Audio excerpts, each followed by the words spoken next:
Now the main problem before us today is something else, is that we all have to ascend, and ascend with the equal strength. There's a story about some birds who were caught in a net. So they decided that we should get out of this net. And they tried. Everybody tried to get out. But nobody individually could work it out. So they all decided to fly together. 1, 2, 3, and go. And they took all that net with them. And they said, then they requested the rats that please come and cut our net. And they were free. So if it can happen between the rats and the birds, why not between us? So in collectivity, we'll be amazed in the collectivity how we could be helpful and joyous with each other. Now say something is wrong with your mother, father, sister, somebody. Doesn't matter. After all, you have the ocean of joy here with the collectivity. And your problems can be solved if collectively, if you want to solve your problem. So we have to depend on the collectivity. Very much to be one with the collective. I feel once you jump into the sea of Sahaj, the joy itself draws you together. Meeting each other is such a joyous. We have had so many experiences of that, of Sahajogis who have told me how happy they were to find Sahajogis somewhere out of the blue and how they felt happy. So this tie between the Sahajogis is really the most joyous channel. And that is what is the source, we should say, of our becoming one together. Once you start enjoying each other. I have told you once a story of a great poet in India whose name was Namadeva, who was a tailor. And there was another one who was a potter.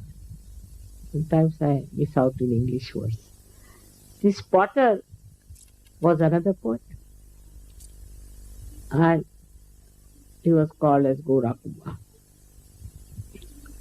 So when Namadeva went to meet him, a saint only feels like meeting a saint, looked at him and he just stood back. And then he said a beautiful couplet. He says that I came here to see the formless Chaitanya, but here the Chaitanya is in the form. Nirgunacha bheti alo sagunacha. I came to see the formless, see the vibrations. For here it is in the form that I see. Only a saint can say this to another saint. This kind of appreciation, this subtle appreciation is only possible between the two saints or between the many. They don't see he was kneading the clay. He was wearing a dirty dhoti doing that work. He never saw all these things. He never saw his body, face or anything. But he saw that the divinity personified it.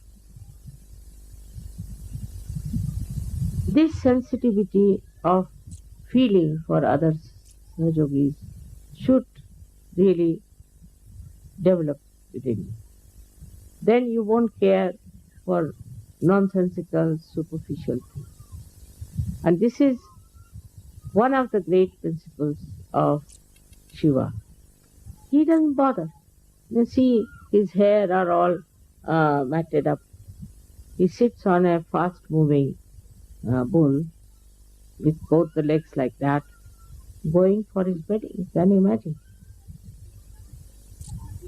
And all his friends, all his followers are somebody has only one eye, another has only one hand, one is bent like that. Because for him, the outside personality doesn't matter. What matters is the spirituality. Whether you have one eye or whether you have a crooked body makes no difference to him. To him, all of them are his own people. Because nothing that is superficial attracts his attention, but the divinity in a person. We have so many ways of understanding his principle because he is all pervading. He is all pervading. If you feel compassion for someone, it works. It definitely works. Recently, there was a case